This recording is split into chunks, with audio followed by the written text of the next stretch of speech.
In today's video, I'm going to teach you how to use Monday.com for project management. We're going to walk through the basic setup process for creating a workspace and then building a board inside it so you can start organizing your projects in a clean and practical way. If you're new to Monday.com, this is a great place to begin because the workspace helps you separate areas of work, and the board is where your actual project planning happens. To get started, look to the area beside your current workspace and click the three-dot menu.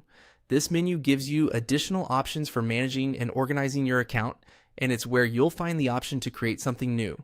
From that drop-down, click Add New Workspace. A workspace is useful when you want to group related boards together. For example, you might create one workspace for marketing, another for operations, or one dedicated to a specific team or client project. Keeping things separated this way makes navigation much easier as your account grows. Next, type in your workspace name. Choose a name that clearly reflects the type of work that will live inside it.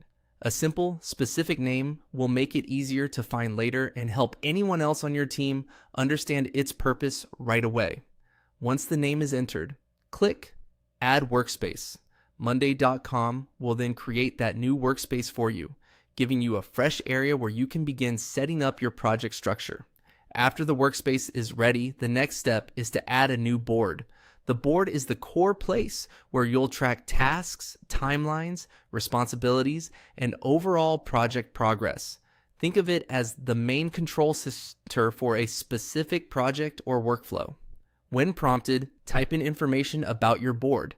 This usually means giving the board a name or description that explains what it's for. Be as clear as possible here. A well-named board helps keep everything organized and reduces confusion later, especially if you plan to manage multiple projects at the same time. Finally, click Create Board. Once you do that, your board will be generated inside the workspace you just created, and you'll be ready to start building out your project management system. That's the full setup process. Open the workspace menu, create a new workspace, name it, add it, then create and name your board before clicking Create. This simple foundation is an important first step in using Monday.com effectively. With your workspace and board in place, you'll have a more organized environment for managing projects, tracking work, and keeping your team aligned.